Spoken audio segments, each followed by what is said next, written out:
Las noticias, protagonistas y tendencias del momento. César Miguel Rondón, en Conexión Radio. La voz que cuenta la historia mientras ocurre. Muy buenos días. Son las 9 en punto de la mañana de este martes 4 de abril del año 2023. Sintoniza usted en este momento en Conexión Radio por Éxitos 107.1 FM, la emisora del sur de Miami, Territorio Éxitos. También nos puede usted sintonizar por la aplicación Actualidad Media Group que usted descarga de manera gratuita en su celular. Y si entra en www.éxitos107.com, además de escucharnos, nos puede ver. A ver, pon la camarita un poco más acá, que más sale la computadora. Bueno, es una cortesía nuestra al señor, a los señores de Apple. Y recibo acá el saludo de Saed Abón en Orlando, Eric Dilucio está en Santiago, Carlos Cuevas en Filadelfia, Carmen Delgado, buenos días César, y Floria Luisa. Saludos Floria Luisa en Medellín. Mira que me han dicho de Sora Alicia, Flor Ligia, pero Flora Luisa, No, esa nueva. Floria Luisa. Floria Luisa, sí. Esa es nueva. Y Jorge Anaya es un valenciano carabobeño en Viña del Mar. Gracias a todos por reportar la sintonía de En Conexión Radio. En Conexión Radio es una producción de Floria Luisa Anzola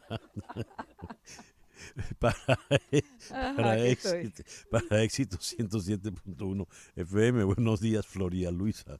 Buenos días, César. Buenos días a todos. Hoy es un día noticioso, hay que estar pendientes. Laura Rodríguez está en la producción general. Muy buenos días, Laura. Buenos días, César. Buenos días a todos. Mariel Sofía Rodríguez en Madrid en la producción informativa. Buenos días, Mariel Sofía. Hola, muy buenos días desde Madrid. Un gran saludo a todos los oyentes y también a la gente del estudio. Ella está en un sitio escondida porque baja el tono, ¿no? Jesús Carreño está en la edición y montaje. Daniel Patiño está en los controles. Buenos días, Daniel. Buenos días, César, y buenos días al equipo. Y ante el micrófono, quien tiene el gusto de hablarles, César Miguel Rondón.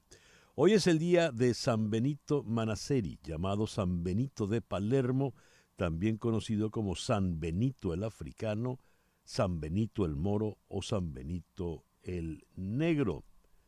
De ahí vendrá el San Benito, no creo. Hay que averiguarlo a ver. Nació en San Fratello en 1524 y murió en Palermo en 1589, religioso italiano canonizado tras un largo proceso en 1807, muchos años después. Felicitaciones a todos los Benitos, en todo caso. Y en el calendario astrológico del amigo Enrico Mariani, para el día de hoy tenemos a la luna creciente en Virgo. Y esa es la luna para, como decíamos, para la minucia, para el detalle, para la cosa pequeña. La gente se vuelve algo fastidiosa porque procura la perfección en todo lo que hace. Luna para ir al médico, luna para desintoxicarse, luna para someterse a una suerte de limpieza. Limpieza en el médico también con ramalazo, ¿no? Yo supongo que cada quien lo asumirá como mejor le parezca. Buena luna también excelente para ir al odontólogo. Y a las 5:51 de la tarde esa luna entrará creciente en Libra, pero de Libra hablamos mañana. El sol a todas estas, por supuesto, en Aries, cuando amanece este 4 de abril del 2023. En nuestra agenda del día de hoy, por supuesto, tenemos que ir a la ciudad de Nueva York, porque todo, por lo visto, acontece en Nueva York. Leyendo el sumario de Semaphore, decía, in other news, yes, there are other news. En otras noticias, sí, todavía hay otras noticias aparte de lo que refiere al señor Donald Trump. Pues bien, en Nueva York vamos a conversar con Celia Mendoza de La Voz de América para ponernos al tanto de cuál es el clima político, social en la ciudad en el día de hoy, que como dijo Flor Alicia, haciendo las veces de Floria Luisa, No, no. como dijo Flor Alicia, hoy es un día muy noticioso allá. En Münster, Alemania, vamos a conversar con el profesor de la Universidad de Münster, Ivo Hernández. Finlandia entra ya oficialmente en la OTAN en el día de hoy. ¿Qué implica esto? Sobre todo, por supuesto, en el contexto de la guerra. Aquí en Miami vamos a hablar con Clavel Rangel. Ella es periodista venezolana del Tiempo Latino. ¿Cómo saquean los recursos minerales, materias primas y dinero público de Venezuela? En el caso de la CVG, que viene hermanado, viene ligadito al escándalo de PDVSA.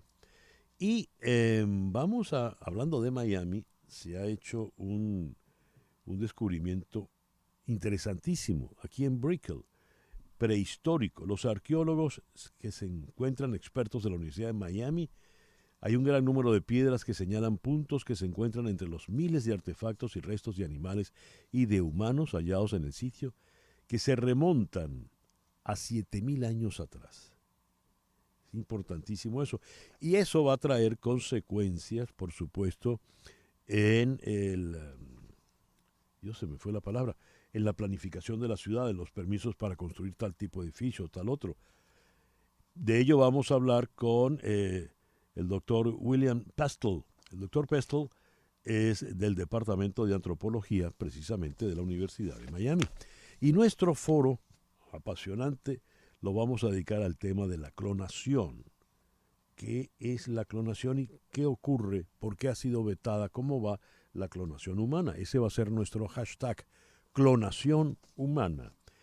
Vamos a conversar con dos destacados científicos, Daniel Salamone, director del Laboratorio de Biotecnología Animal en la Facultad de Agronomía de la Universidad de Buenos Aires, y Nicolás Musi, quien es un veterinario venezolano, máster en Ciencias y Biotecnología de la Reproducción.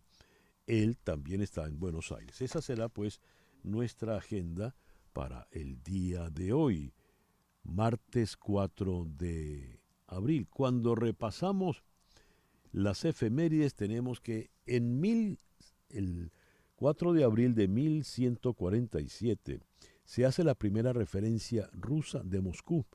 Aunque se desconoce la fecha exacta de la fundación de la ciudad, se toma esta fecha mencionada en una crónica de 1420 como el día del encuentro del príncipe Suzdal, Yuri Dolgoruki, con sus aliados en una fortaleza que llamaron Moskov. El 3 de abril de 1507 es ordenado Martín Lutero, sacerdote. El 4 de abril, de 1541, Ignacio de Loyola es elegido el primer padre general de la Compañía de Jesús, fundada por él. Dos fechas religiosas importantes. El 4 de abril de 1923 se funda la Warner Bros.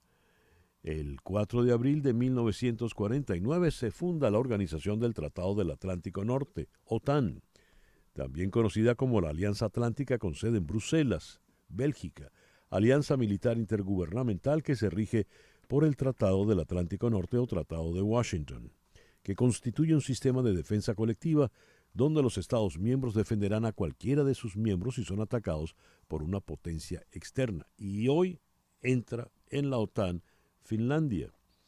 4 de abril de 1975, Bill Gates y Paul Allen fundan Microsoft Corporation.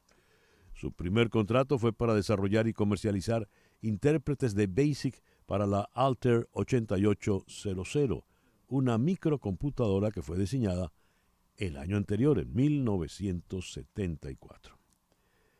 Fíjense ustedes en los detalles. El 4 de abril de 1507 en Alemania, Martín Lutero es ordenado sacerdote. Pues bien, el 4 de abril de 1968 muere Martin Luther King.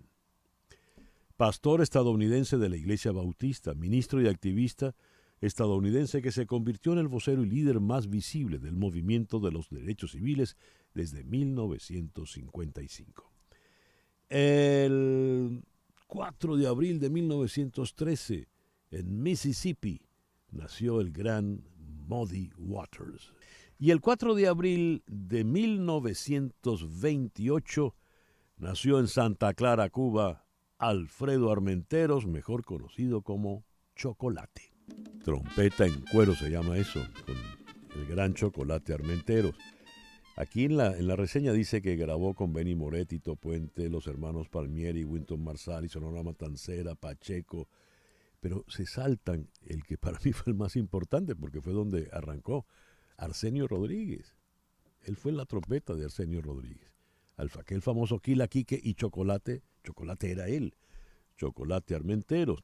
Y en 1952 nació en Belfast, Reino Unido, otro grande del blues, Gary Moore. 9:12 de la mañana, hora de darle la bienvenida a Hani Martínez Ward. Hani, buenos días. Muy buenos días, feliz martes para todos. Y bueno, siempre estamos aquí con el consejo legal, qué hacer a la hora de tener un accidente y desde la escena del accidente. Número 1, siempre digo, llame al 911 y haga su reporte de policía, quédese en la escena del accidente. Es muy importante porque si usted es la víctima, le valida eso de que la compañía de seguro tenga que ser oficial que el culpable tenga que pagar. Número 2, tome fotos y videos de la escena del accidente y de los dos carros. No tome fotos solamente de su carrito, pero también del carro de la persona culpable, porque esto nos ayuda a nosotros a probar los daños del carro y más adelante en la demanda para la compensación monetaria. Y número 3, llámenos desde la escena del accidente, es completamente gratis, no le cuesta un centavo. En vez de llamar a la abuelita, al amigo, tiene ayuda legal desde la escena del accidente sin pagar absolutamente nada. Muy bien, Hani, no debo llamar a la abuelita que seguramente estará muy nerviosa con la noticia. Y debo llamar... Exactamente. Ajá, ¿a quién más no debo llamar, Hani? Bueno, debes no llamar a la abuelita, no debes de llamar a un amigo tuyo que a lo mejor tuvo un accidente anteriormente y quién sabe si el abogado o la persona legal le supo manejar el caso.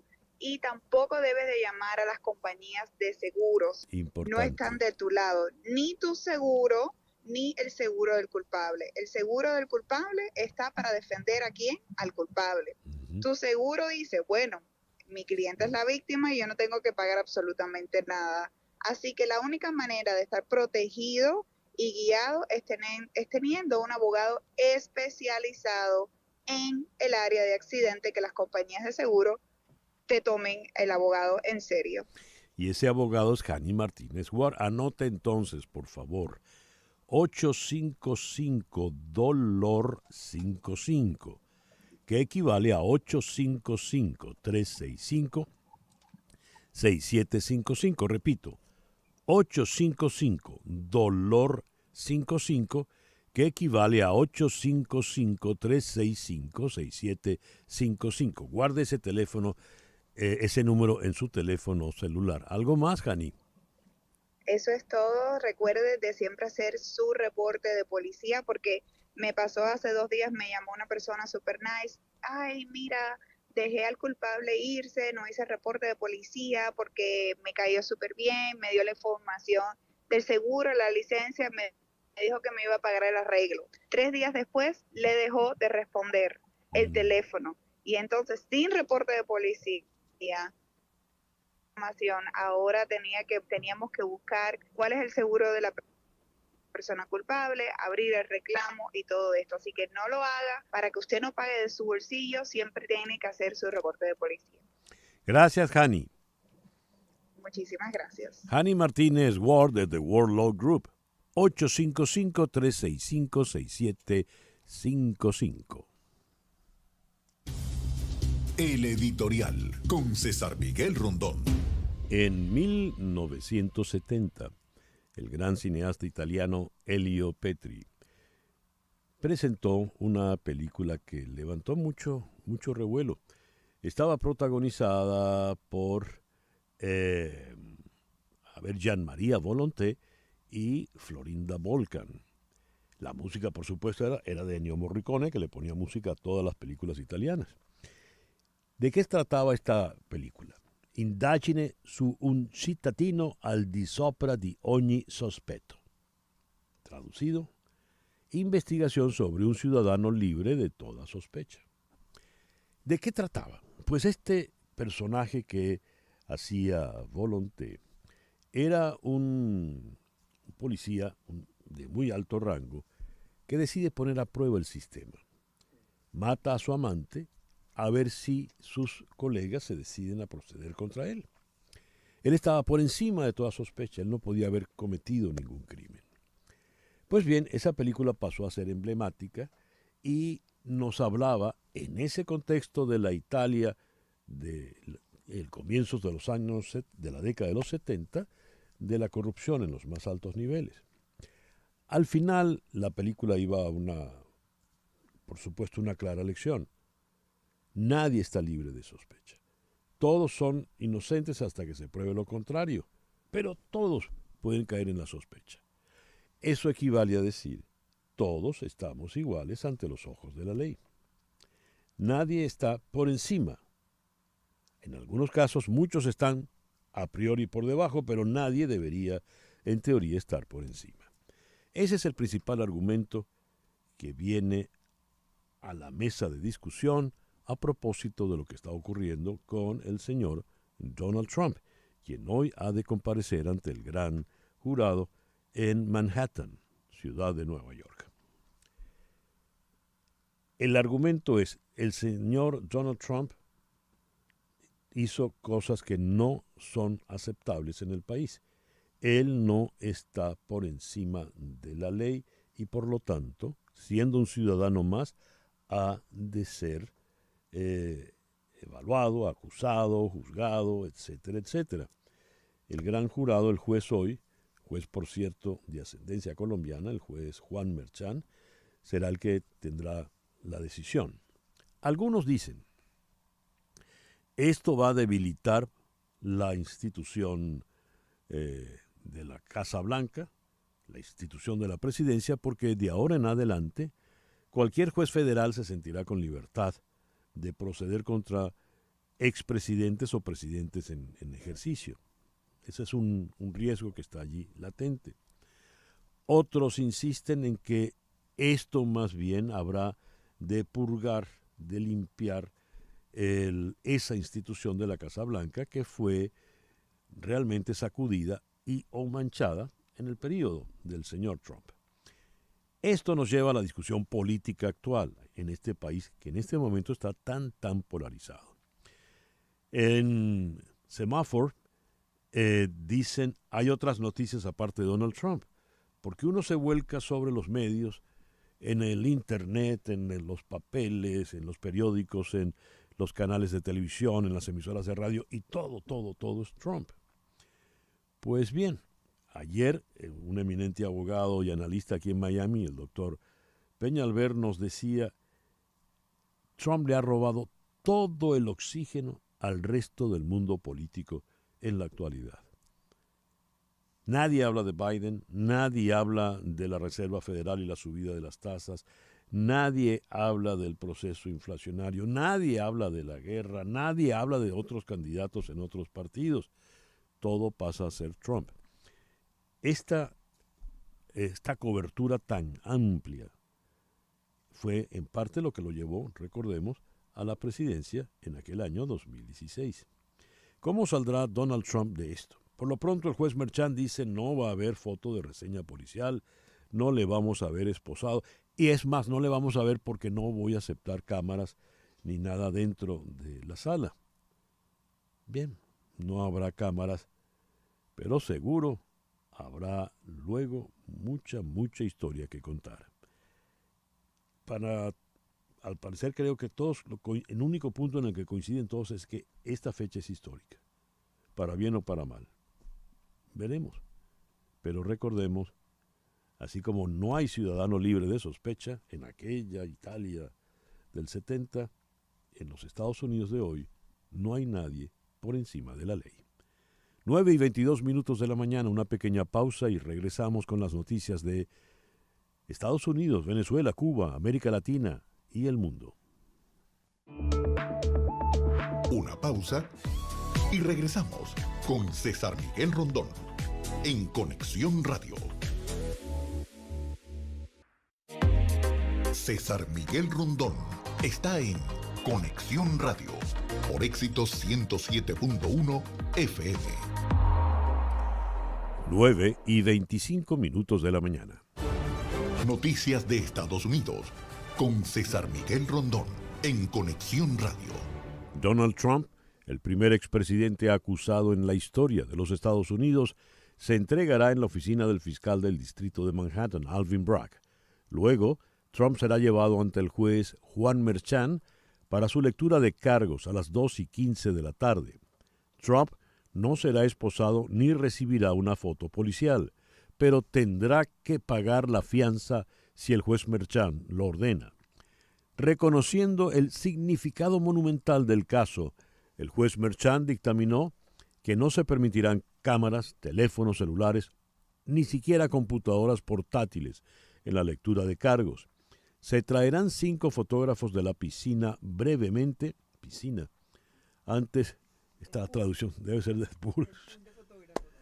pool de fotógrafos, estos traductores de Google, antes de que comiencen los procedimientos y luego se sacarán rápidamente. Se permitirá una cámara de video fuera de la sala del tribunal, pero otros juicios en el mismo piso se han detenido. La acusación dictada por el gran jurado de Manhattan aún no ha sido revelada, por lo que no sabemos qué cargos enfrenta Trump. Trump será acusado, solo sabemos, de 34 delitos graves por falsificar registros comerciales, pero eso no se ha confirmado hasta ahora.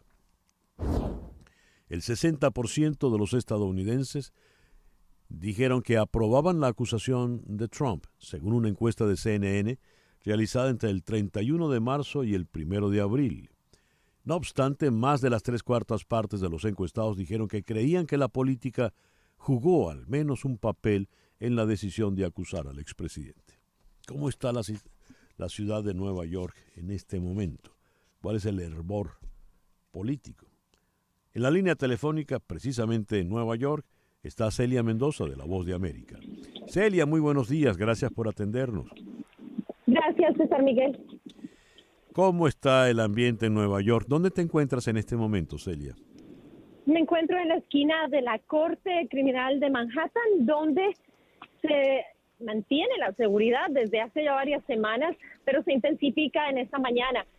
Los medios de comunicación, como tú bien lo mencionabas, desde ayer ya están haciendo fila para obtener uno de los pocos boletos que se entregarán a la prensa para que tengan acceso ya sea a la sala de la audiencia o a una sala adicional donde tendrán la transmisión en vivo de este procedimiento legal. Mientras tanto, se esperan manifestaciones. Sabemos que Marjorie Taylor Greene, la representante republicana de Georgia, estaría convocando, por lo menos ya dijo que estaba convocando una manifestación que liderará aquí en los alrededores. Durante los últimos días no se ha visto una presencia significativa de manifestantes, uno que otro esporádicamente. Sin embargo, algunos de ellos han sido extremadamente bulliciosos, generando altercados con personas que están en contra del exmandatario. Celia, ¿cuál es la hora definitivamente para la comparecencia? Porque ayer se hablaba y se daba como un hecho que sería a las 11 de la mañana, 11:15 de la mañana. Acabo de leer un despacho reciente que dice que es a las 2:15, pero hay varias horas corriendo. ¿Cuál es la verdadera?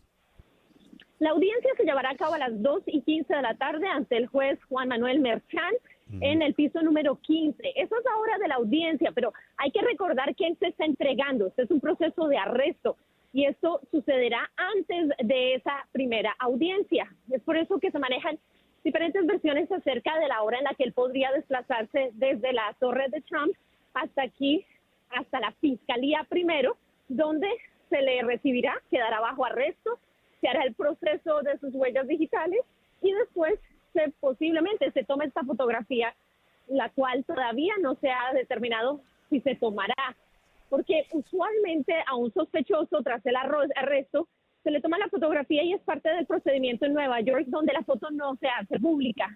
Ya. Pero la defensa argumenta que si la toman, aunque ya se sabe cómo él se ve, es una de las personas más famosas en el mundo, podría ser filtrada y ser prejuiciosa para él en términos de esta presunción de inocencia, que es la misma razón que dio el juez Merchan para no permitir cámaras dentro de la corte. Dijiste, Celia, bajo arresto. Así es. Trump va a ir bajo arresto ante el juez. Así es el proceso. Después de que se emite una acusación formal, se emite una orden de arresto para comparecer ante los cargos. Recordemos que desde el inicio él dijo que no iba a pelear. Si él hubiera decidido que no se quería entregar, entonces hubiéramos visto una petición de extradición, una petición, inclusive miembros de los marshals que tendrían que ir a recogerlo, y esto sería un proceso muy complicado. De ahí que el servicio secreto está trabajando con él, y sabemos que la fiscalía, la policía de la corte, los miembros del servicio secreto están en este proceso. De ahí esa indicación de si se le vería con esposas o no. Un antecedente claro, muy cercano a él, es el señor Weisenberg, quien era su jefe de finanzas, quien cuando se entregó, lo vimos entrar esposado a la corte. Y eso es algo que es parte del procedimiento, debido a que hay un cargo criminal en su contra. Ahora, en este caso no se le verá con esposas, eso es algo que han acordado.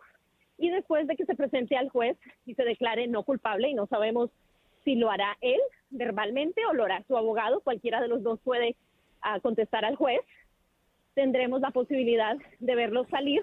Como mencionaba, se hace el proceso de fianza. Esto tiene que ver con el hecho de que está bajo arresto y tendría que obviamente ahora determinarse si no es una persona que se va a escapar o no. Algo que te puedo contar, César Miguel, y que ha cambiado en las últimas horas. Sabemos que Trump va a tener una conferencia de prensa a las 8:15, por lo menos es el comunicado que se envió ayer en Mar-a-Lago, en la Florida. Aquí en Nueva York la tendrá el fiscal Alvin Bragg a las 8 de la noche. También es de procedimiento, pero será la primera vez que abiertamente hablará del caso desde que confirmaron que había cargos. Y a él no se le ha escuchado, obviamente, tras estas acusaciones de motivación política. Así que será interesante. Pero esta mañana se sabe que fuentes cercanas al exmandatario habrían indicado que él estaría buscando o tratando de hacer declaraciones en Nueva York antes de partir de la corte. Y eso es importante porque podría tener una determinación distinta. Podríamos ver algo menos preparado que lo que se tenía planeado o lo que se sigue teniendo planeado en Mar-a-Lago. Y también demuestra el sentimiento que tiene Donald Trump o lo que él cree que debe de hacer al salir de la corte. No irse de Nueva York sin dar declaraciones, obviamente muestra el sentimiento que él tiene frente al caso y frente a no haber tenido algo organizado para esta, que es la ciudad que por años lo vio, lo mantuvo, lo hizo una estrella, donde obviamente nació en el condado de Queens, en Manhattan, en el edificio de Trump Tower. Era una figura clásica en los restaurantes en los alrededores, en el desayuno, en el almuerzo y en la cena. Celia, la diferencia entre delitos graves, felony, y delitos menores, misdemeanors, es importantísima. Él tiene 34 cargos en contra y, según se lee, son felonías. ¿Se ha filtrado alguno de esos cargos? Porque a todas estas no sabemos formalmente por qué es la orden de arresto. ¿Se ha filtrado algo? Hasta el momento no. Donde tengo entendido es que tendría por lo menos un cargo grave y el resto no sería grave, pero eso es algo que todavía no se puede confirmar, ya que no hemos visto este documento, a pesar de que hubo una demanda para que se levantara el sello de privacidad puesto por la Fiscalía, no lo hemos visto aún. Hay que recordar que los abogados de Donald Trump han criticado la filtración de esta información de cuántos cargos o cuál sería el tipo de cargo, pero todavía no se ha dado a conocer. Así que la diferencia es enorme. Desde el inicio de este caso se hablaba que se centraría en Stormy Daniels, $130,000, pero la verdad es que mirando la información que se ha dado a conocer, y este caso podría estar más relacionado de lo que se esperaba con el fraude de impuestos de la organización Trump, que fue obviamente juzgado en esa misma corte, Sí. donde el señor Weisenberg se declaró culpable, eventualmente ha estado colaborando con la justicia. El señor, por ejemplo, David Packer, quien es uno de los aliados de Trump, quien estuvo involucrado en el pago a Stormy Daniels, también había estado involucrado en el pago a Karen McDougal. Así que realmente esto podría ser parte de todo lo que se daría en esta trama, que sería mucho más amplia de lo que inicialmente se creía. Hay que recordar que se hablaba de solamente Stormy Daniels, pero cuando se habla de 34 cargos, para que un gran jurado tenga evidencia suficiente, obviamente va mucho más allá de lo que se esperaba. Se habla de fraude de impuestos. Michael Cohen lo dijo en una entrevista recientemente, después de haber declarado por segunda vez. Dijo que era importante ver cómo había suficiente evidencia que iba más allá de su testimonio, porque a él se le ha criticado como ser un testigo que no es muy confiable, que el jurado tenía muchísima más información, que iría más allá, y también dijo que era similar a lo de Al Capone, donde Al Capone habría tenido muchísimos crímenes, nunca fue perseguido, por lo menos no se pudo perseguir por estos, pero lo que realmente lo llevó a la cárcel fue una evasión de impuestos, un fraude de impuestos, y es ahí donde hacía esta similitud. No sabemos si tenga que ver con esto. Obviamente Michael Cohen es una persona muy mediática, que tiene sentimientos muy fuertes en contra del expresidente de los Estados Unidos, pero definitivamente nos da un contexto de lo que viene pasando en esta trama, que no se queda en Nueva York, César Miguel, que Sí. también crece en Washington, crece en Georgia, Sí. y no sabemos dónde más. Tan solo esta semana avanza el consejero especial que está a cargo, este fiscal especial, donde no solamente hizo testificar a uno de sus abogados en el caso de los documentos, tan solo ayer la cadena CNN revelaba que había nueva información en la que se aseguraba que el exmandatario, cuando se le entregó la orden para identificar los documentos, dijo que al parecer Donald Trump había decidido ir a buscar el mismo documento que él quería guardar. Así que todo esto, como dicen, crece y se extiende. Va más allá de lo que podríamos tener en una novela o en un script de televisión. Ya lo veo. Celia, muchas gracias por estos minutos en esta mañana y por supuesto vamos a seguir llamándote en cualquier momento. Gracias a ti. Celia Mendoza, de La Voz de América, desde Nueva York, está en la esquina en diagonal al juzgado. Comentó Celia algo que nos da una idea clara del embrollo, y es la siguiente. A él se le ordena el arresto, y si fuese un ciudadano normal, pues va a la policía, le arresta, el marshal, lo esposa y se lo lleva. Pero es que siendo expresidente, él todavía, y de por vida será, está custodiado por el servicio secreto. Entonces llega la policía y le dice al señor del servicio secreto, mira, tu cuidado o tu objeto de resguardo, yo me lo tengo que llevar preso. Entonces tienen que poner de acuerdo dos autoridades, dos cuerpos de seguridad del Estado de Estados Unidos para llevarse a un individuo. Eso nos da una idea, esta anécdota, digamos, logística nos da una idea del problema. Cierro la información de Estados Unidos con esta que nos viene acá y nos afecta directamente en Florida. El gobernador Ron DeSantis promulgó una medida que permitirá a las personas en el estado portar armas ocultas, atención, sin licencia ni capacitación. Con Florida, más de la mitad de los estados de Estados Unidos ahora permiten el porte sin permiso de un arma oculta, según informa Axios. Un derecho constitucional no debería requerir una hoja de permiso del gobierno. Es el argumento de DeSantis durante el discurso ante la legislatura estatal a principios de este mes. Es hora de que nos unamos a otros 25 estados para promulgar el transporte constitucional en el estado de Florida. La medida, que entrará en vigencia el 1 de julio, permitirá a los floridanos portar armas ocultas sin permiso y ni capacitación. Dios. 9:39 de la mañana. Lo que ocurre en Venezuela con César Miguel Rondón en Conexión Radio. Venezuela y Brasil revisan la cooperación para avanzar en su relación bilateral. El viceministro de Venezuela para América Latina, Rander Peña, y el encargado de negocios de Brasil en Caracas, Flavio Macieria, revisaron durante una reunión la cooperación bilateral a fin de avanzar en el proceso de restablecimiento de las relaciones bilaterales reanudadas el pasado enero tras 4 años suspendidas. El 31 de marzo, la TikToker Olvani Marian Gaspari Bracho, de 30 años, se entregó en el Palacio de Justicia de Caracas, sede de los tribunales penales del área metropolitana, para que se realicen las investigaciones por la que ella es señalada en relación con la trama PDVSA Crypto. El fiscal general Tarek William Saab emitió la orden de aprehensión contra Gaspari y otras 3 mujeres identificadas como Railín Elizabeth Yepes, Jimena Cajide Parada y Yuravik Ravelo. Hasta ahora, Olvani es la única que ha respondido a los señalamientos. Su cuenta en Instagram, @OlvaniGB, la cerró horas después del anuncio que realizó Saab en su contra. La reabrió el 31 de marzo tras archivar todas las publicaciones para subir un video sobre su entrega a las autoridades para ser investigada. Hoy, 31 de marzo, estoy aquí dando la cara, dijo ella en el mensaje, ya que me están haciendo unas acusaciones en las cuales no tengo nada que ver.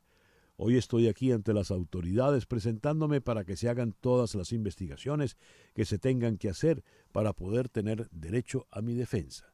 Cita textual de Gaspari. Y las autoridades de Venezuela arrestaron en las últimas horas a 2 personas más por su presunta vinculación con una trama de corrupción, con lo que suman ya 44 los detenidos por estos hechos, según Tarek William Saab.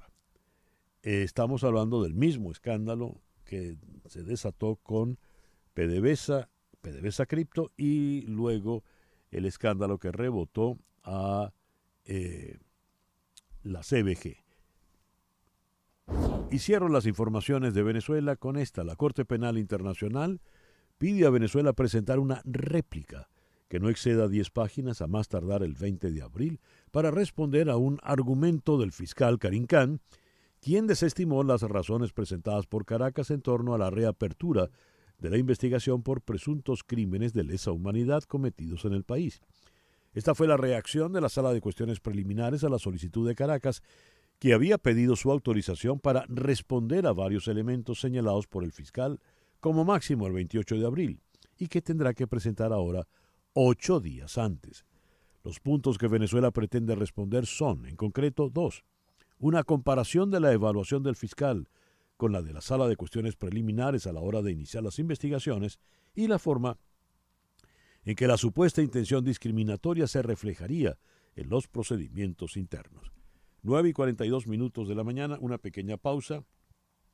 Al regreso damos un repaso sobre Cuba, América Latina, el mundo y nuestro foro del día de hoy que promete #clonación humana. Continuamos en breve con César Miguel Rondón en Conexión Radio por Éxitos 107.1 FM.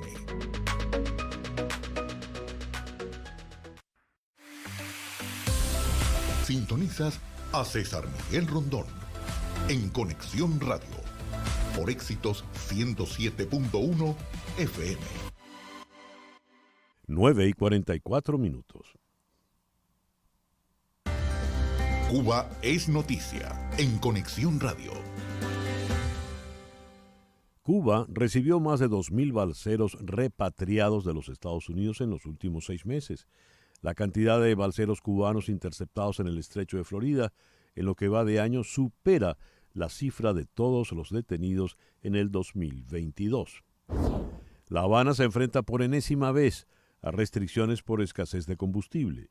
Según recoge el digital On Cuba a partir de Granma, que ayer volvió a experimentar fallos técnicos y no se puede acceder a parte de sus contenidos, el gobierno provisional establecerá nuevas medidas para enfrentar, cito, una situación creada por la falta de abastecimiento de diésel a los transportistas privados o poseedores de medios de este sector.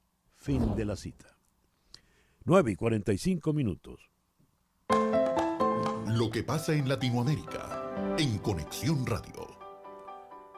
La cifra de fallecidos en el incendio en el Centro de Detención Migratorio de Ciudad Juárez se elevó a 40. La Secretaría de Seguridad y Protección Ciudadana indicó en un comunicado que uno de los 28 heridos que dejó el siniestro murió durante el traslado aéreo desde Ciudad Juárez al Centro Nacional de Investigación y Atención a Quemados, ubicado en Ciudad de México. La mayoría de las víctimas del mortal incendio eran de Guatemala, Venezuela, Honduras y El Salvador. El reportero mexicano Richard Villa fue secuestrado en la tarde de ayer lunes por un grupo de hombres armados en el estado de Veracruz. El propio medio de comunicación Presente Veracruz informó que los hechos ocurrieron a las 17:40 horas cuando el reportero se encontraba en un taller mecánico a donde llevó su motocicleta. Las autoridades colombianas han declarado el estado de calamidad en el departamento de Tolima, en el centro del país, donde en los últimos días el Servicio Geológico colombiano ha alertado del peligro del incremento de la actividad volcánica del Nevado del Ruiz. Y siguiendo en Colombia, el ELN informó de la muerte, el Ejército Nacional de Colombia informó de la muerte de 2 guerrilleros del ELN tras un enfrentamiento que duró varias horas en la zona rural de Arauquita, en la provincia de Arauca, frontera con Venezuela. 9:47. Las noticias del otro lado del mundo. En Conexión Radio. Finlandia se convierte hoy en el miembro número 31 de la Organización del Tratado del Atlántico Norte, la alianza militar más grande del mundo. Hablando con periodistas un día antes de la reunión, los ministros de Exteriores de la OTAN en Bruselas, el secretario general de la organización, Jens Stoltenberg, dijo que fue una semana histórica, ya que la alianza izará la bandera finlandesa por primera vez en la sede de la OTAN. Y las fuerzas rusas atacaron anoche el territorio ucraniano con 17 drones kamikaze de fabricación iraní, lanzados presumiblemente desde la costa este del mar de Azov, y la defensa aérea del Comando Sur ucraniano derribó 14 de esos aparatos, evitando que impactaran en sus objetivos. Son las 9:48 de la mañana. Vamos ahora con nuestro foro en el día de hoy. Tal día como hoy, el 4 de abril de 1997, 26 años atrás, se hizo formal el Convenio sobre Derechos Humanos y Biomedicina, en el que se incluye la prohibición de clonar a seres humanos, al unirse 21 países del Consejo de Europa. ¿Esto qué significa 26 años después? Han seguido la clonación en animales. Recordemos, todo esto viene desde la famosa oveja Dolly. Tengo en la línea telefónica para abordar el tema, no en la línea telefónica, no, en el Zoom, al doctor Daniel Salamone, director del Laboratorio de Biotecnología Animal, profesor titular de Fisiología Animal en la Universidad de Buenos Aires. Doctor Salamone, muy buenos días, gracias por estar con nosotros. Doctor Salamone. Doctor Salamone, usted tiene mute en su aparato. Si lo quita, le podremos oír. ¿Ahora? ¿Ahora? Ahora sí le escuchamos. Bueno, muy buenos días a todo el mundo. Gracias a usted por acompañarnos. Y también en Buenos Aires está el veterinario venezolano Nicolás Musim. Él es investigador, director de ClonarGen Biotech, una empresa de clonación comercial equina en la Argentina. Nicolás, muy buenos días, muchísimas gracias por acompañarnos. Buen día, muchas gracias por comunicarse. Una pequeña aclaración, soy argentino también, soy colega de Daniel. Perfecto. Así que muchas gracias. Bien, a ver, la empresa en la que trabaja Nicolás es una empresa dedicada a la clonación comercial equina, es decir, eso ya está establecido, el clonar animales. Nicolás. Sí, es así. Nosotros, digamos, la historia de la clonación tiene un poco más de esa, digamos, un año más de lo que usted mencionó como ese tratado que se firmó en el 97. Son 27 años de historia en clonación y en biotécnicas animales lo que sucede rápidamente es que una vez que está puesto a punto desde el punto de vista técnico, rápidamente estas biotécnicas son utilizadas a nivel comercial. Esto es un hecho, aunque si bien nosotros sabemos, y Daniel también es un experto en el tema que puede corroborar lo que voy a decir, muchas veces estas técnicas son, digamos, están disponibles para el sector comercial mucho antes de que tengan una base sólida en cuanto a resultados. La empresa nuestra comenzó a trabajar hace unos 10 años, cuando ya la técnica de clonación estaba bastante sólida, pero hemos sido testigos durante estos 26, 27 años de la clonación en la mayoría de las especies. En el caso particular nuestro, abocados 100% a la clonación de caballos, y dentro de esta especie hay algunas disciplinas que permiten su inscripción y otras no. Entonces ahí hay que jugar un poco también dentro de la raza de las especies, con qué asociaciones son las que permiten registrar este producto biotecnológico. Hablaba Nicolás Musi. Hay un detalle, creo que estamos dando por sentado que todos entendemos lo que es la clonación. Me gustaría entonces poner el stop e ir un poco atrás. Le pido por favor al doctor Salamone, Daniel Salamone, que nos explique qué es eso, qué es una clonación. Bueno, la clonación, para entenderlo de forma sencilla, es una suerte de gemelo idéntico a un individuo preexistente, pero diferido en el tiempo. ¿Qué quiere decir esto? De que un animal adulto uno puede generar un animal bebé, si se puede, ¿no? Con exactamente la 99,9% de la genética de ese individuo, porque hay algunos elementos que son un poquito diferentes. Básicamente ese es el concepto. Hoy tiene una determinada tecnología que involucra trabajar con el microscopio, extraer núcleo, pegar células. Es bastante compleja, bastante artesanal también, pero el concepto es ese, es un gemelo diferido en el tiempo. Gemelo diferido en el tiempo, pero es el mismo. La misma genética. Ahí donde voy. Es la misma genética.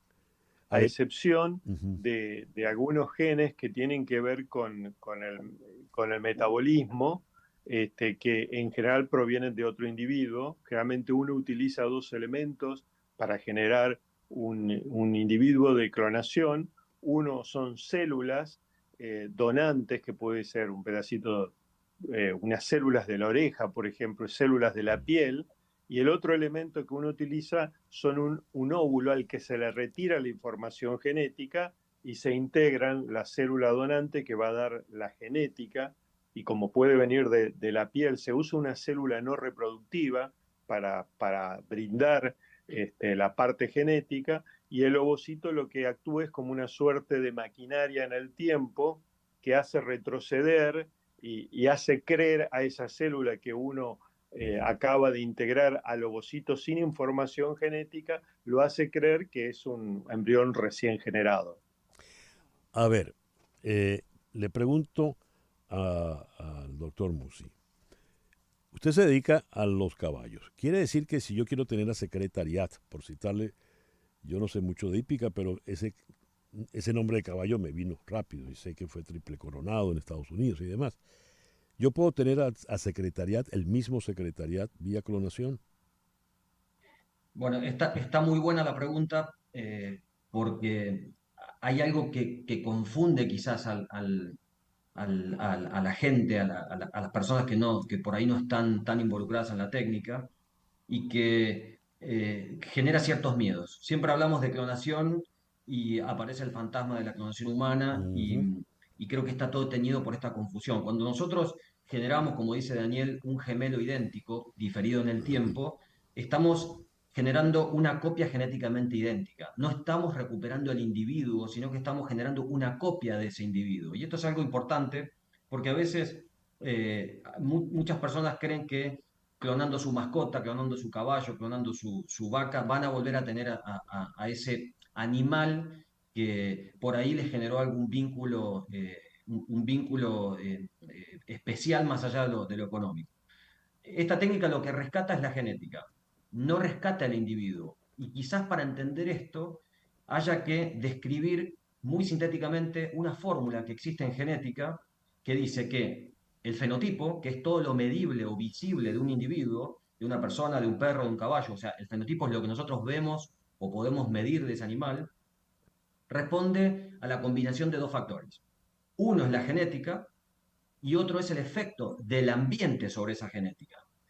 Entonces, cuando nosotros tenemos en cuenta esta fórmula, entendemos cuáles son las ventajas y desventajas de la clonación. Nosotros con la clonación volvemos a replicar la genética, pero el efecto del ambiente nosotros no lo podemos replicar. Entonces ahí aparece el efecto de lo que menciona Daniel cuando dice diferido en el tiempo. Si nosotros tenemos un caballo como el que usted menciona, que nació hace 20 años, y por la técnica de clonación nosotros podemos recuperar esa genética y volver a hacer nacer un caballo con esa genética, ese individuo nuevo se va a encontrar en un ambiente totalmente distinto, o sea, 20 años está separado. Entonces, probablemente lo que exprese esa genética no sea lo mismo. O sea, va a ser un animal muy parecido, va a ser genéticamente idéntico, pero quizás haya algunas diferencias que son por efecto de ese ambiente. Por lo tanto, es importante dejar claro que la clonación no recupera el individuo, sino que recupera la genética. O sea, nosotros tenemos una copia de ese individuo. Ya. Flor Alicia, nuestra productora, quería hacer una pregunta. Sí, y quería preguntarle a los dos, en algún momento, sobre todo al comienzo, hablaron de parte de lo que hacían como que generaban un producto. En este caso, ¿ese producto es ese individuo clonado? ¿Para quién es la Claro, pregunta? el producto es el individuo clonado. Es decir, que el individuo clonado es tan objeto como podría ser cualquier otra cosa que el hombre hace. En realidad, no sé si está bien, quizás es un poco torpe de mi parte hablar de producto, porque estamos hablando del producto de una serie de pasos biotecnológicos, entonces por eso lo llamo producto. Pero sí es análogo a un caballo que se obtiene por una técnica convencional. O sea, al final del camino obtenemos un caballo, un individuo, o en este caso nosotros lo llamamos producto, pero es un individuo. Ya, ese es el producto. Esto nos va a llevar, como decía el doctor Musi, nos va a llevar siempre desde el primer momento. Recuerdo cuando apareció la noticia de Dolly, de inmediato la discusión, el debate fue a la eventualidad de la clonación humana. Por ello es que el 4 de abril del año 97 se hizo formal el Convenio sobre Derechos Humanos y Biomedicina, en el que se incluía la prohibición de clonar a seres humanos. 21 países del Consejo de Europa firmaron en ese momento. A ver, hagamos el ejercicio. No digo que esto sea así, pero hagamos el ejercicio. ¿Cómo se clona a un ser humano? Le formulo la pregunta al doctor Daniel Salomone. Bueno, en un principio, yo voy a ser sincero, yo estudié en la Universidad de Massachusetts y volví a la Argentina en el año 2000 y estaba muy decidido a clonar y a ejercer la ciencia y ser profesor en la universidad. Y aparecieron unas sectas de ufólogos que decían que la clonación estaba dentro de su doctrina y que había que clonar y una serie de cosas que realmente asustaba, a tal punto que a mí me limitó mucho como profesor enseñarles a otras personas la tecnología porque yo pensaba que era potencialmente peligrosa. Por supuesto que surgieron esta iniciativa, la prohibición en nuestro país específico de lo que se llamaba clonación reproductiva, y había algo que de alguna manera despertaba interés en científicos, y era lo que se llamó clonación terapéutica, que en realidad se quería hacer la clonación para producir embriones de los cuales iba a derivar células madre. Eso también obviamente tuvo un sector de la población que apoyaba ese tipo de investigación y otro sector que estaba en contra porque eso implicaba destruir embriones. Muy poco tiempo después, y fue motivo cuando se le da el Premio Nobel de Medicina a dos investigadores, el que había descubierto la tecnología de clonación en anfibios y quien descubrió los genes responsables de llevar hacia atrás a una célula y en transformarla en células madre, pero se hizo por otros métodos, es decir, la clonación dio base para el conocimiento teórico, pero ya no es necesaria la clonación terapéutica porque hay un método alternativo de producir células madre que es tratando de modificar la expresión de ciertos genes, lo que es posible hoy con la tecnología que disponemos.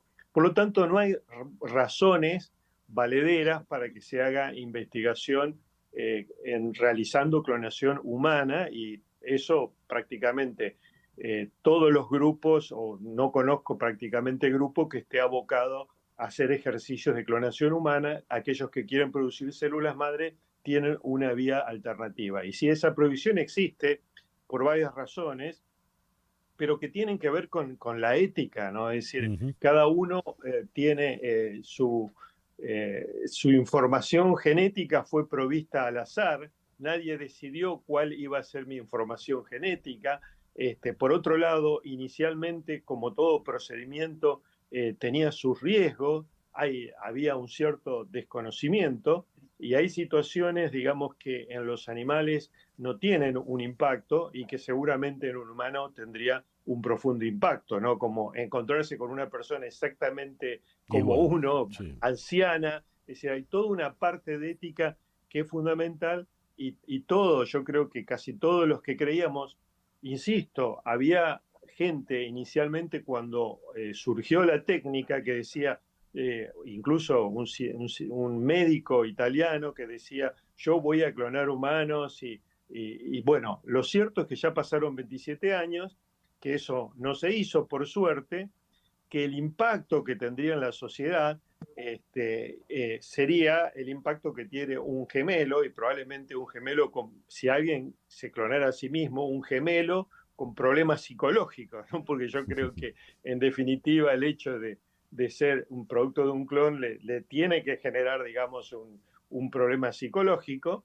Y entonces no es una tecnología como la nuclear que nos va a destruir si apretamos el botón inadecuado, ¿no? Es decir, puede darse la clonación humana, alguien lo puede hacer en condiciones ocultas, pero el impacto que nosotros tendríamos en la sociedad sería muy diferente. Y como dijo Nicolás,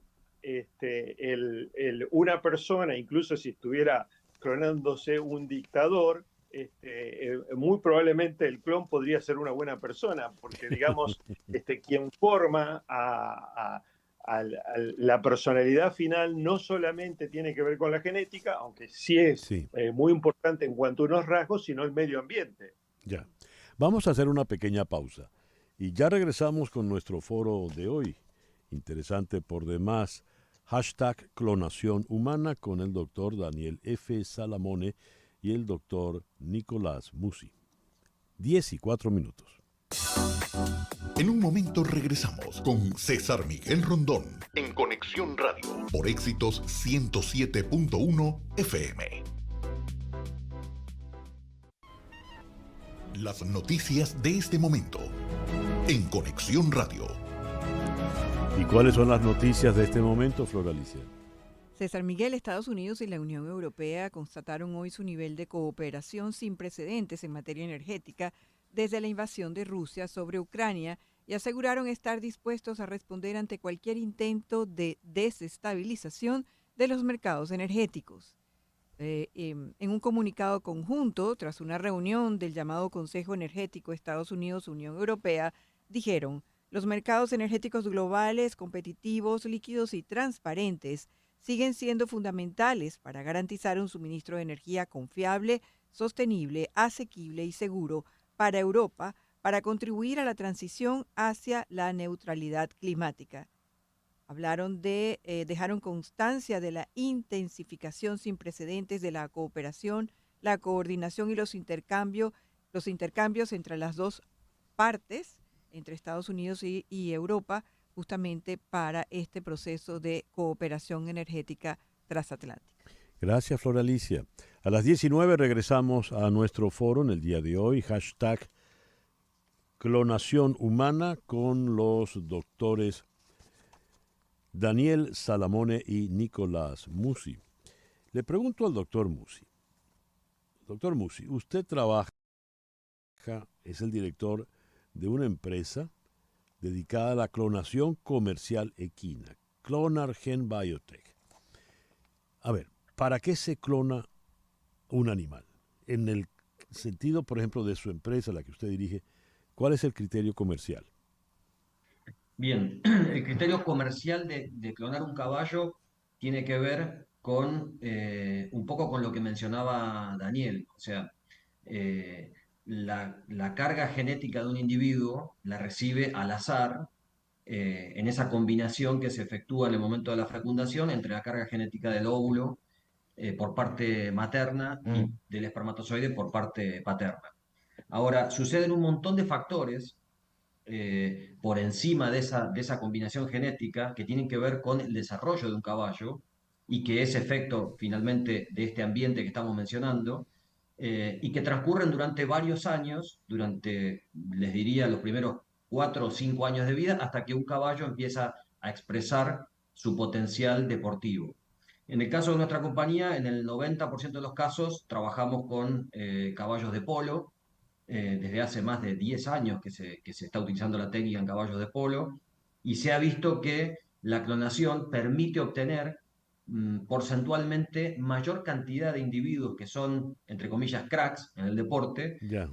comparado con ese ejercicio de prueba y error que significan la posibilidad de obtener un caballo por cría convencional. Entonces, ¿qué ha pasado? En los últimos años, con el propósito de acelerar la disponibilidad de caballos de alto mérito deportivo, muchos criadores han recurrido a la clonación para minimizar esas chances de error que surgen de la combinación de las genéticas. Pero al mismo tiempo, y siendo muy cautos, nosotros como empresa, y quizás yendo en contra de nuestros propios intereses financieros, proponemos y seguimos fomentando la cría convencional de manera que siga existiendo la variabilidad genética para recuperar nuevas combinaciones. Pero básicamente la clonación lo que permite es recuperar algún animal que, por ejemplo, ha sido castrado y que sería muy interesante tener crías, y por su condición de estar castrado obviamente no puede tenerlo, entonces uno genera un clon de ese animal y ese animal entonces entra dentro de un circuito reproductivo. Y también nos ha pasado, por ejemplo, caballos que han muerto por distintas razones y que sus hijos han sido muy buenos y la única forma de recuperar esos reproductores es a través de la clonación. Entonces permite de nuevo Claro. tenerlo en el circuito reproductivo y poder volver a hacer algunas combinaciones. En todo Eso por caso, un lado, sí. Sí, y sí. por otro lado, muy sintético, hemos visto que los individuos clonados son mucho más fáciles de entrenar que un individuo que no es recuperado genéticamente por esta técnica. O sea, un caballo que es jugador de polo y que se clona, ese clon aprende mucho más fácil el deporte y la disciplina que inclusive que lo que sucedió con el original. En otras palabras, Nicolás, un caballo clonado va con una especie de garantía de éxito. Por lo tanto, es más caro que el que vino de manera natural. Claro, porque, Sí, permiso, lo sí, que pasa adelante. es que muy probablemente el animal que terminó jugando era producto de una selección previa en la que se descartaron muchos que no se usaron por sus cualidades, tal vez de un porcentaje limitado, y uno va a tener exactamente la misma genética. En ese sentido, por ejemplo, yo he tenido la posibilidad de evaluar trabajos coreanos en los cuales lo que se hacía era, se evaluaba la capacidad de olfatear drogas para los perros que detectan drogas, y cuando tenían hijos estos animales, había chances de que no fueran muy buenos. En cambio, los clones conservaban exactamente la misma, porque es algo que en cada reproducción se combina con los genes de la madre o del padre, y eso hace que pueda ser buena o que no. En cambio, el clon tiene exactamente las mismas características. Y eso, digamos, también ha impulsado las dos especies. Nosotros hemos estado trabajando mucho clonando a nivel de laboratorio, chitas, tigres, cebras, y literalmente tenemos embriones y nos permite aprender mucho para apoyar la reproducción asistida en estas especies. Pero vale decir que en bovinos, en rumiantes, es una técnica que, si bien hay casos en que se ha utilizado y hay nacimiento, no se transformó en una industria, cosa que sí pasó con los caballos, y nosotros también tenemos un profundo interés en la clonación de mascotas y perros y gatos, porque bueno, perros y gatos tienen una vida mucho más limitada que en humanos, y hay personas que tienen un sufrimiento increíble cuando pierden su mascota, o le gustaría tener esa mascota por un mayor número de años, y bueno, este tipo de tecnología ha evolucionado, y donde se está aplicando hoy en día es en caballos y básicamente en caninos, es bastante frecuente. Doctor Daniel, mire, cuando usted comenzó la intervención anterior, refiriendo a sus tiempos en que estaba trabajando acá en Massachusetts, en Estados Unidos, dijo, aparecieron una serie de ufólogos, todos estos expertos en temas de teorías conspirativas y demás. Pues bien, escuchándolos a ustedes, me vino a la memoria una vieja película, creo que de los años 70, protagonizada por Gregory Peck, que se llamaba Los Chicos de Brasil, donde este señor Peck hacía el papel de un nazi, una suerte de Mengele, pues, que trataba de reproducir unos niños que eran idénticos a lo que fue Hitler, con los mismos patrones de crianza, etcétera, etcétera. Si se diese este proceso al lado humano, aparecerían entonces, pregunto, unos seres humanos perfectamente diseñados, diagramados, seleccionados ya a priori para ser superiores. Bueno, es decir, si uno tomara toda la tecnología que existe desde hace muchísimos años en los animales, llevado a tiempo del nazismo, sería terrible, ¿no? Porque sin duda, digamos, hay progreso en todas las tecnologías de reproducción asistida. Lo que vale decir es que siempre, digamos, todo proceso histórico tiene que ver con todas las circunstancias que lo acompañan, ¿no? Entonces, es decir, vos habías mencionado ese caballo muy famoso. Secretariat. Si Secretariat estaría hoy en día presente, es muy probable que sería un caballo más, porque hubo un progreso genético. Es decir, de la misma forma, lo que uno espera es que la sociedad, a veces quiere creer, ¿no?, que la sociedad haya avanzado, digamos, hasta el punto tal, digamos, de que un montón de personas que hubieran tenido éxito en el pasado no lo tendrían hoy. Entonces, de todas formas, digamos, toda esta gente que nos causa problemas y padecimiento a millones de personas, hoy siguen surgiendo, y no necesariamente por clonación, ¿no? Así que pareciera que es un poco más la parte de la naturaleza humana y de las desgracias humanas, digamos, tener personas inadecuadas, y no hay que recurrir a la clonación para ir en este sentido, o ir en el sentido de causar sufrimiento a millones de personas, digamos, por un líder mesiánico, ¿no? Ya. Flor Alicia, ya para concluir, tenías una pregunta. Sí, y Daniel, quería preguntarte, por la explicación que diste, se selecciona evidentemente para este caballo que estás desarrollando, pues aquel que tiene habilidades, o se ha reconocido que tiene habilidades especiales para el polo. Si nosotros extrapoláramos esta experiencia a lo humano, ¿qué se buscaría o quién definiría qué se buscaría en un ser humano? ¿Más salud, mejor inteligencia? ¿Cuáles serían esas condiciones?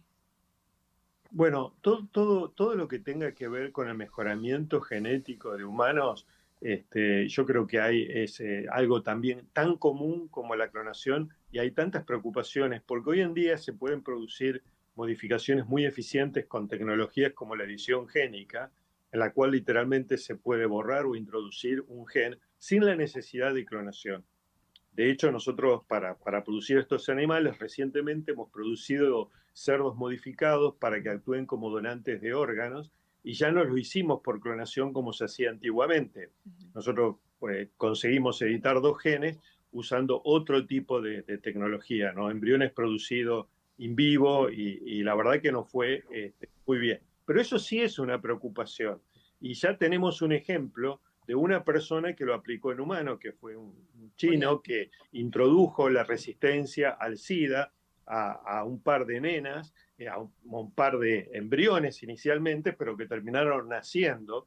Y bueno, eso fue condenado y de alguna manera él fue encarcelado y hubo un repudio general. Yo creo que todo lo que implica modificar las futuras generaciones es algo muy delicado, ¿no? Porque específicamente en este caso había otorgado resistencia al SIDA y probablemente susceptibilidad a otras enfermedades, porque el grado de conocimiento que nosotros tenemos todavía es limitado. Y hay el mayor peligro que yo creo que siempre existe, y lo hacía inicialmente cuando comenzábamos a trabajar, que cuando surgen todas estas tecnologías son extremadamente inmaduras y son, además de repudiables desde el punto de vista ético, inseguras desde el punto de vista médico, ¿no? Entonces yo creo que todo lo que implica modificar en humanos la línea germinal es algo sumamente peligroso y debería estar altísimamente regulado y evitado. Pienso diferente en términos de los animales, porque, por ejemplo, otorgarle resistencia, la mayor parte de las grandes pandemias que hemos tenido se han originado en cerdos, se han originado en gallinas. Entonces, si nosotros le otorgáramos esa resistencia, sería muy bueno para los animales, porque no se enfermarían, pero también estaríamos protegiendo a los humanos. Por lo menos esa es la visión que nosotros tenemos, ¿no? Aparte, hay tecnologías que implican perder elementos, que uno no le está agregando nada a los animales, que es básicamente lo que nosotros hicimos con los cerdos, donde sacamos un gen que produce el rechazo hiperagudo si uno transfiriera un órgano de cerdo. Y la otra cosa que uno está modificamos es un poco el tamaño, porque los cerdos son más grandes, los animales ya son un poco más pequeños en comparación, entonces a lo habitual es un mini pig. Y bueno, y todo eso, digamos, implica solo la pérdida de función y no el agregado de nada nuevo. ¿No? Es decir, es un cerdo por todas partes. Entonces yo creo que las tecnologías que implican las modificaciones genéticas tienen un futuro en los animales, pero para mí son condenables en humanos. Gracias. Muchísimas gracias al doctor Daniel Salamone, quien recién habló, y al doctor Nicolás Musi, ambos en Buenos Aires. Gracias, Daniel.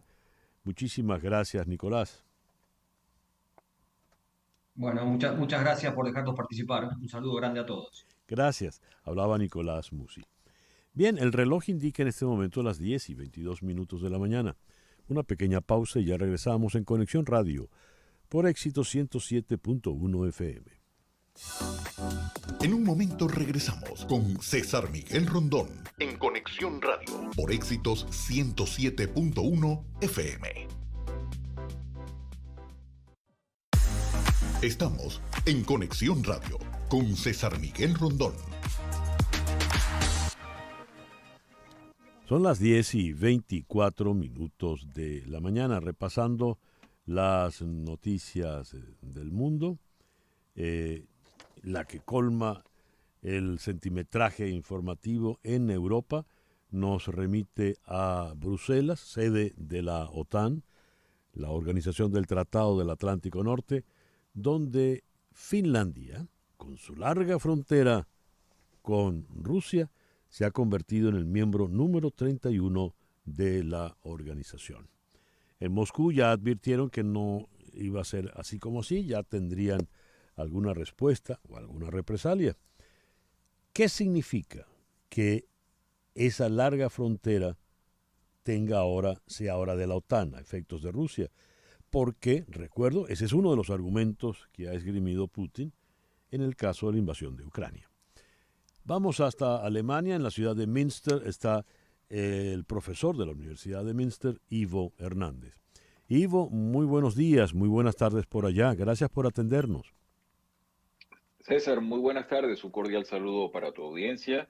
La frase con que mañana abrirán muchos diarios seguramente la dijo el secretario general de la OTAN y se resume así: Finlandia será más segura a partir de hoy y la OTAN más fuerte. Y como tú bien dices, la frontera aumenta prácticamente al doble, porque nada más entre esos dos países, entre Rusia y Finlandia, hay 1.340 kilómetros. Para los norteamericanos estos son como 830 millas, es decir, mucho. Es lo que estamos viendo, un gran cambio.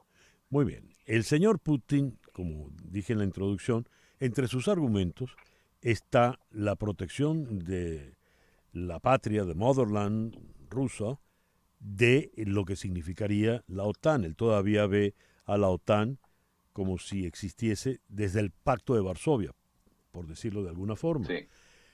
¿Qué puede hacer ahora Putin? ¿Cuál puede ser la reacción rusa ante esto?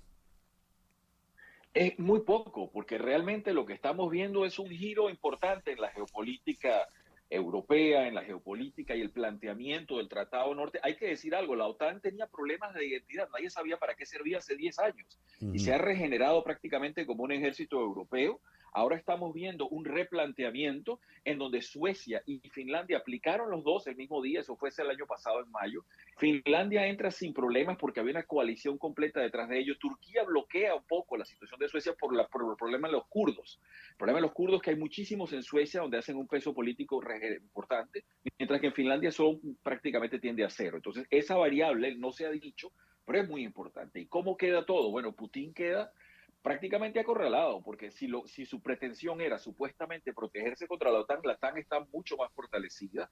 Recuérdese que Finlandia ha tenido dos guerras contra la Unión Soviética en el siglo XX, de manera que se conocen, y además acusaciones de intromisiones en cuestiones de material de Internet y de espionaje de todo tipo en las últimas décadas. Entonces, estos países se conocen bien, tienen relaciones importantes, sobre todo comerciales, y no hay que descartar algo. Creo que hay un reactor importante de Finlandia que se ha hecho con tecnología rusa, de manera que todavía quedan vínculos y los dos países tienen embajadas. Sin embargo, todo está por verse. Bien, esto ocurre cuando leo países de la OTAN preparan más ayuda para Ucrania. Los aliados occidentales han enviado 65 mil millones de euros en apoyo militar para ayudar al país. Esto lo dijo el propio Jens Stoltenberg, el secretario general de la OTAN. Ahora bien, pongamos todo esto en el contexto entonces de la guerra. Digo, la incorporación de Finlandia. Bueno, lo primero que hay que entender acá es, por una parte, el fortalecimiento, que sea Stoltenberg quien esté diciendo ya eso es simbólico, que no sean los países, sino el portavoz de la alianza, que está hablando además a nombre de 31 países.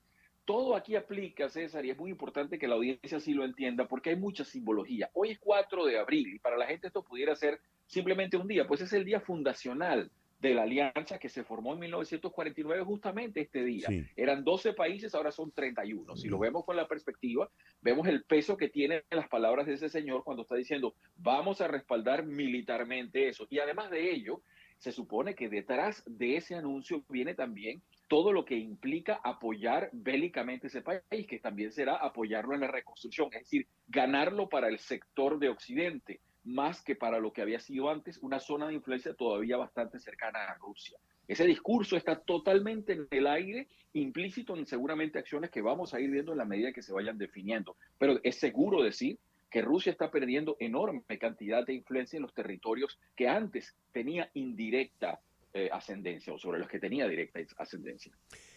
Y en el caso ya de la guerra propiamente, cuando hablamos de estas ayudas, ¿cómo va esta situación? ¿Cómo está Kiev? ¿Cómo recibe Kiev esto? ¿Le allana el camino para una futura entrada a la OTAN, la incorporación de Finlandia, o nada tiene que ver? Bueno, lo primero que hay que entender cuando decíamos que la OTAN duplica sus fronteras sobre Rusia es seguramente ya una cantidad de influencias importantes en toda esa región. Como influencia, pues la influencia de muchas maneras. Recordemos que Ucrania ha sido para todos nosotros esta misma guerra, como se ha desarrollado, una gran sorpresa y un gran replanteamiento a nivel de política energética, a nivel de políticas en general comerciales. Esto ha sido un viraje muy grande que se ha dado en muy poco tiempo. Además, cuando se dice, por ejemplo, no, que estamos dando armamento, hasta ahora se ha hablado claramente de municiones de diverso tipo, tanques también de diverso tipo. Todavía nadie está aquí de acuerdo en Europa sobre el tema de aviones, por ejemplo, que se ha hablado y que Zelensky lo ha pedido reiteradamente, porque eso cambiaría el carácter de la guerra y ahí están unidos todos. Y fíjense que cuando les digo esto, uno puede ver desavenencias a niveles internos de los países, pero todos están más o menos cuadrados en que sí hay que ayudar, que no hay nada que discutir, que hay que estar detrás de la OTAN, que hay que estar detrás de los países que están ayudando a la guerra en Ucrania o a la invasión, que ni siquiera llamar la guerra, a la invasión de Rusia en Ucrania. De manera que todo eso está muy claro, mucho más de lo que parece. Incluso Finlandia, y si me permite, César, un momento, Finlandia ahorita acaba de tener elecciones y el tema de la OTAN ni siquiera fue tema, porque ahí se habló y perdió la señora Sana, pero realmente se habló fue de situaciones económicas, pero la OTAN estaba todo el mundo de acuerdo. Era una especie de sujeto tácito, no había nada que discutir. Eso es importante. Ahora, para concluir, Ivo, Anthony Blinken, el secretario de Estado, dice, en realidad debemos agradecerle al señor Putin porque esto es lo que ha consolidado la unión de la OTAN y su crecimiento. Hay una carga irónica, por supuesto, muy fuerte, pero antes la OTAN, como tú decías, había cuestionamiento para qué sirve la OTAN. Y recordemos que hasta Donald Trump iba en contra y quería reducir el presupuesto. ¿Cómo ves? Me gustaría tu opinión sobre el parecer del señor Blinken. Sí, bueno, esa ironía dentro de todo es acertada, porque, le repito, para los amigos oyentes es bueno que se entienda que hace cuestión de una década más o menos, poco menos, la OTAN tenía una crisis de identidad porque había sido creada como un instrumento, una palanca de acción contra la Unión Soviética, muy claramente basada en la política de la Guerra Fría. Ahora, ellos tenían una crisis de identidad porque cuesta mucho dinero, estamos hablando del 2% del Producto Interno Bruto de cada país. Entonces, es un compromiso enorme de mantener un armamento, una logística, todo ello. Entonces, el señor Stoltenberg, que llegó en 2014, tiene ahora y se va a ir con la administración en alto, porque el sujeto va a decir, bueno, señores, yo agarré esto con una crisis interna, donde teníamos hasta una crisis de identidad, y lo estamos entregando casi como un ejército europeo. Entonces, todo lo que estamos viendo está pasando frente a nuestros ojos y son definitorias las políticas. La OTAN, repito, aparece completamente renovada ahora, y si Suecia entra, cambió el juego, repito, hacia un ejército, hacia una posible forma de ejército europeo. Ya. Ivo, muchísimas gracias por estos minutos en el programa de hoy. Gracias, César, y a tu audiencia. El profesor Ivo Hernández de la Universidad de Münster, desde la ciudad de Münster, en Alemania. Son las 10:33. Contratar los servicios de un abogado de inmigración es un asunto muy serio. Establecerse legalmente en los Estados Unidos requiere de trámites que debes realizar solo con abogados con mucha experiencia y conocimiento. Ese es el caso de las abogadas de la firma Canelo Fadul Immigration. Tienen más de 55 años de experiencia combinada y abarcan todos los aspectos del proceso migratorio. Se especializan en visas de inmigrantes, no inmigrantes, visas de empleo, visas de talento, inversión, naturalización y con tarifas realmente atractivas. Anota este teléfono, por favor, 305-579-9218. Repito, 305-579-9218. Y si dices que estás llamando de mi parte, la primera consulta es gratis. Canelo Fadul Immigration, reputación, confiabilidad y efectividad. 10:34 de la mañana.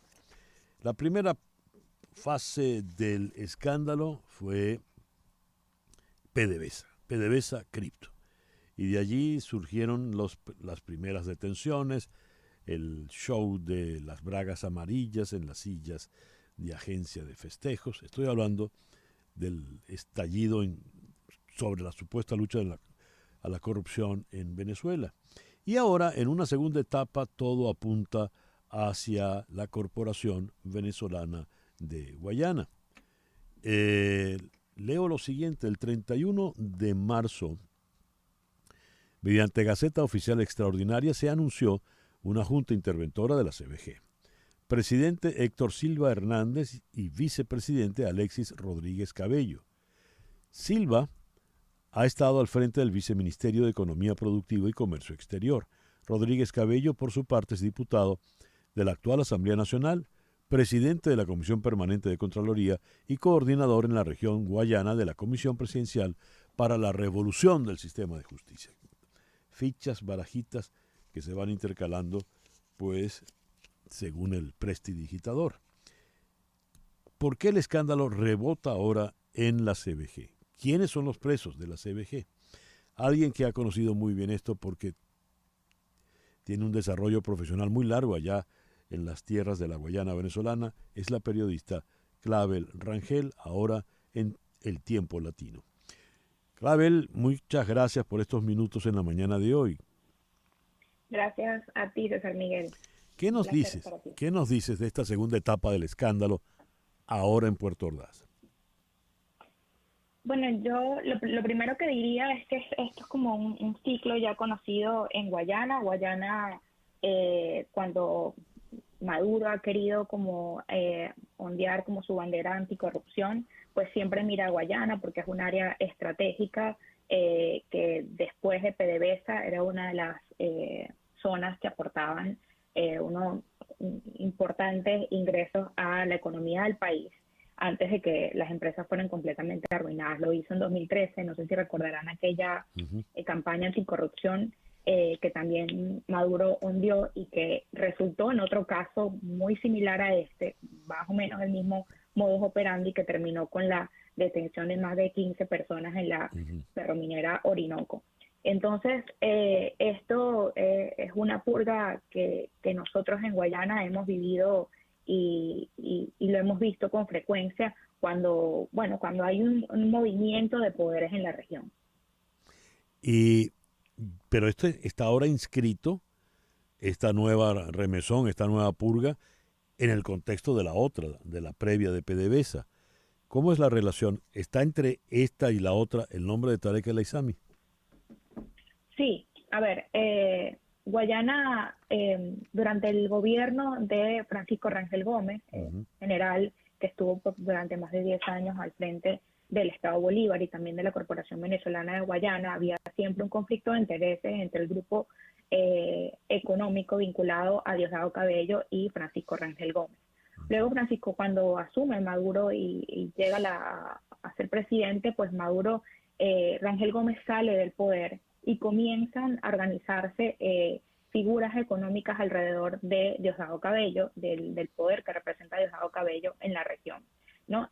Esa confrontación llegó luego otro militar, Justo Noguera Pietri, que si recordarán había sido como el comandante de la Guardia Nacional Bolivariana, lo mandan a Guayana. Era un otro sector también que estaba como en contraposición, y estos sectores venían como reacomodándose al frente de las empresas básicas de Guayana. En paralelo, pues comienza a surgir todo este movimiento explotación del oro desmedido y desorganizado, que los militares siempre tuvieron como el control de esto. Y PDVSA tiene como un vínculo muy importante con la CBG, porque PDVSA en algún momento llegó a financiar a las empresas básicas de Guayana cuando ya no había más producción, y porque también necesitaba de sus puertos para operar.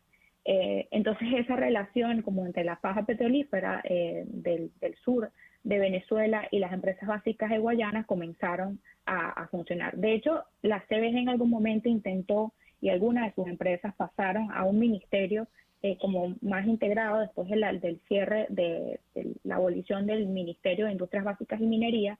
Pues la CBG siempre era intentó ser un apéndice de PDVSA. De hecho, en alguna oportunidad CBG Minerven pasó a ser parte como una gerencia más del Ministerio de Petróleo y Minería, cuando se transformó el Ministerio de Petróleo y Minería y intentaron como anular la CBG. Ese control o esa pugna por el poder en Guayana se evidenciaba no solamente en quienes estaban al frente de las empresas básicas, sino cómo se reorganizaba la estructura ministerial para facilitar o hacer el más fácil el control de ambos sectores económicos. Ya. ¿Y de los detenidos actuales qué nos puedes decir, Clavel? Bueno, Pedro Maldonado es un abogado. Cuando llegó a la región a finales de 2017 aproximadamente, pues era un hombre que pues se sabía de antemano que era una ficha de Tarek Al-Aissami en la región. Con él llegaron otros presidentes de las empresas básicas a la zona, bueno, a ocupar las empresas, por ejemplo, Benalún, a tomar el control de Ferrominera Orinoco. Ferrominera había quedado después del caso de Rawan Sabah en Ferrominera y este otro caso, gran caso de corrupción en Guayana, había quedado como, bueno, un poco acéfala porque su producción había caído en el desfalco y empezaron a resurgir como, bueno, en el caso de Sidor, que es quizás como uno de los presidentes detenidos en este momento. Los demás son gerentes de la Corporación Venezolana de Guayana, pero ninguno ha ocupado presidencia. Solamente está el presidente de la Corporación Venezolana de Guayana y el presidente de Sidor. Pedro Maldonado, desde que llegó a la región, pues se sabía que era un hombre de Tarek Al-Aissami y ya se sabía que Tarek Al-Aissami estaba en la región por los cambios que estaban ocurriendo en Ferrominera y en las empresas que operaban en las estaciones de transferencia importantes en el canal del Orinoco y el puerto de Palúa. Y en Sidor, quien asume la presidencia de Sidor fue un ex trabajador de la siderúrgica, Néstor Astudillo, que en el caso, en 2011, Chávez destapa este caso de corrupción que le llamaron la mafia de las cabillas. Allí, recordarán ustedes, en el 2011 también hubo una serie de detenidos, entre ellos era Luis Velázquez. Luis Velázquez era un personaje que tenía mucho poder en las comisiones de transición. Estamos hablando de la época en que Chávez comienza esta serie de estatizaciones que se extendió por todo el país, pero que comenzó, que tuvo un centro estratégico en Guayana, y cuando Luis Velázquez es detenido y otra serie de gerentes es detenido por la comercialización de las cabillas, Néstor Astudillo, que es ahora el presidente de Sidor detenido, pues queda en la mira porque un familiar de él estuvo también detenido y había grupos sindicales que lo acusaban a él de ser como una pieza importante en la comercialización de las cabillas. Pero también hay que decir que esta serie de irregularidades, tanto en Ferrominera como en Sidor, etcétera, fue un sistema que, como ahora, fue creado por el propio chavismo-madurismo para controlar las materias primas. En aquel momento era que Chávez había puesto un control de precios a las cabillas y eso había generado todo un negocio alrededor de ese control de precios, ¿no? Ya. Clavel, muchísimas gracias por estos minutos en el programa de hoy. A ustedes. Clavel Rangel, periodista venezolana, quien ha cubierto durante muchos años ya los sucesos de Guayana. 10:43 de la mañana, una pequeña pausa y ya regresamos en Conexión Radio. Continuamos en breve con César Miguel Rondón en Conexión Radio por Éxitos 107.1 FM. 10:46 de la mañana. Como saben, en la zona de Brickell se han descubierto objetos prehistóricos que van, dicen, hasta 7.000 años atrás. Y esto puede traer un inconveniente. ¿De qué tenor? Esos restos prehistóricos hay que protegerlos, hay que seguir las investigaciones. Y estamos hablando de una de las zonas de mayor crecimiento inmobiliario de toda la ciudad de Miami. Usted pasa y empieza a contar las torres, las grúas en funcionamiento, construyendo edificios. Son muchas, muchísimas y cada vez más altas, una más alta que la otra. ¿Qué va a pasar con todo eso? Leo que lo siguiente, este descubrimiento podría afectar el crecimiento. Vamos a conversar al respecto con el doctor William Passel. Él es profesor y decano del Departamento de Antropología de la Universidad de Miami.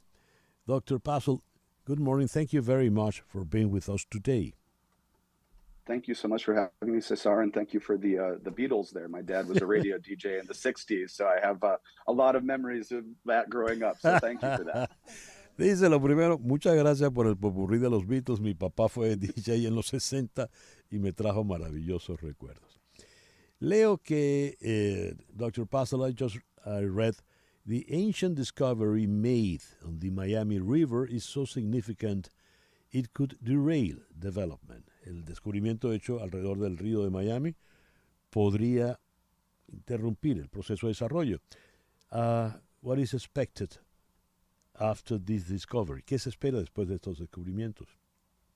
Well, I think what our hope is, rather than what's expected, is that the city of Miami will require the developer of this property, who's going to build one of these huge towers that you described, or several of these huge towers, to think about a way of proceeding in a way that would respect the very deep history of this area that they're developing. That would perhaps set aside some portion of the area that they're going to develop, such that the public could come and visit and learn about the thousands of years of history of Miami, and so that the literally hundreds of thousands of artifacts that have come out of this site already can be studied and presented to the public in a manner that honors and respects our shared deep history in the city that we all call home. Dice él, no es tanto lo que se espera, las expectativas, como lo que esperamos nosotros. Y nosotros, lo que esperamos, estoy hablando del decano de la Facultad de Arqueología en la Universidad de Miami. Nosotros, dice él, lo que esperamos es que los sitios donde están los descubrimientos arqueológicos muy, muy antiguos sean respetados. Que la planificación de la ciudad sea, el catastro pues, de la ciudad sea ahora a partir de respetar esto, y que las grandes torres que se vayan a hacer sean en otro lado. Y estos sitios serán pues sitios abiertos al público para que el público pueda ir, conocerlos y sobre todo para aprender. Porque estamos hablando de un hallazgo en esta ciudad, que es nuestra ciudad, la ciudad que llamamos casa, el hogar. Ahora, ¿qué tan factible Pero es la esto? realidad, sorry. Sí, yes, go ahead. Realidad es que la ciudad de Miami tiene un recuerdo bien feo en este lugar. I mean, that we have a long track record here of not respecting the past, of not preserving the past. And so that's why I frame this in terms of my expectations, my hopes, rather than my expectations. I have fears of what could happen if what has happened in the past happens again in terms of how things are developed. Voy a traducir solo la parte en inglés. Él dice, es que el récord que tiene la ciudad de Miami es malo porque no ha respetado las huellas, las marcas del pasado que han quedado. ¿En quién está la última palabra sobre esto? Who has the last word about all of this? Well, today the next word will be had by the city's Historic and Environmental Preservation Board. And if any of your listeners are interested in coming and taking part in the proceedings, they're a public meeting. It's a part of our democratic rights as citizens of Miami to participate in this process. So come to City Hall at 3 p.m. and let your voices be heard. This is the beginning or the middle part of a process that will ultimately culminate and result in an action presumably before the City Commission of Miami. So again, our elected representatives. And so it's my hope that those representatives listen to the voices of the public, who seem pretty uniformly aligned behind a plan for development that respects the deep history of the city. What's the name of the board again, please? The Historic and Environmental Preservation Board. Ok. Esta tarde a las 3 se va a reunir este board, este comité de la preservación histórica de la ciudad. Y él invita, el doctor Pastel invita a todos los oyentes interesados a que vayan, porque está en sus derechos constitucionales como ciudadano de Miami ir y manifestar su opinión. Bueno, estaremos muy pendientes de lo que pueda ocurrir. We'll keep track on all of this, Dr. Pastel. And thank you very much. Thank you. No, I appreciate it, and I appreciate your attention to this important matter. Thank you for being with us today. Muchísimas gracias. Tenga un buen día. Gracias. El Dr. Pastel es el decano, pues, del Departamento de Antropología de la Universidad de Miami. 10:52. Las noticias de este momento en Conexión Radio. Y ya para cerrar, ¿qué noticias tenemos, Flor Alicia? Bueno, César, en realidad es una noticia que tiene 2 días, pero ha generado una controversia increíble y es la aparición en la portada de Playboy de la secretaria de Estado de Economía Social y Solidaria, Marlene Schiappa. Casi nadie se ha atrevido a mostrar la pantalla completa de la portada y por lo tanto cualquier juicio que se haga sobre lo que se ve hasta ahora podría indicar que es una persona que está totalmente vestida. Pero a pesar de que tiene un vestido y lo tiene abierto, con lo cual muestra buena parte de su pecho y las piernas también abiertas, muy abiertas, con una falda totalmente abierta, pues solamente muestra su ropa interior. Con lo cual, como corresponde a la portada de Playboy, está semi desnuda, mostrando bastante. Sin embargo, esto por supuesto ha generado una protesta dentro del gobierno francés. Incluso la primera ministra ha sido la primera en sorprenderse y en lanzarse en contra de la ministra Schiappa, ¿cómo se llama? Marlene Schiappa. Sin embargo, y aquí invito a la reflexión a los oyentes también, debo decir que 2 cosas. Una, pareciera más importante la imagen de la mujer desnuda frente a la revista que lo que puede haber dicho ella dentro de la revista, siendo una ministra que tiene un historial de lucha por los derechos igualitarios de las mujeres. El otro punto que también quiero lanzar para la conversación es la revista Playboy per se también tiene contenido político e importante, y a veces buscar que los lectores de ese tipo de revistas, que pueden ser más hombres que mujeres, se enteren de las necesidades de las mujeres, pasa por estar en esa revista y utilizar el lenguaje visual de esa revista. Lo importante en este caso es acudir a esa audiencia para que el mensaje se expanda y se difunda. ¿Qué piensas tú? Bueno, es que a propósito de esta fotografía que podríamos llamar la apertura, ya que todo está abierto. Ya se les voy a mostrar. A los que están en el Éxito 107 ya se les voy a tiene mostrar. Tiene sobre uno de los pechos Aquí tatuado el número 493 o 49.3. Yo no sé. Bueno, aquí está Flor Alicia mostrando a los que están en éxitos.com. Éxitos107.com. Bueno. Yo creo que podemos hacer un foro sobre cierto tipo de aperturas. Muchísimas gracias, Flor Alicia. Son las 10:55 de la mañana. Y así nos vamos por el día de hoy. En Conexión Radio es una producción de Flor Alicia Anzola para Éxitos 107.1 FM, con Laura Rodríguez en la producción general, Mariel Sofía Rodríguez en la producción informativa, Jesús Carreño en edición y montaje, Daniel Patiño en los controles y ante el micrófono, quien tuvo el gusto de hablarles, César Miguel Rondón.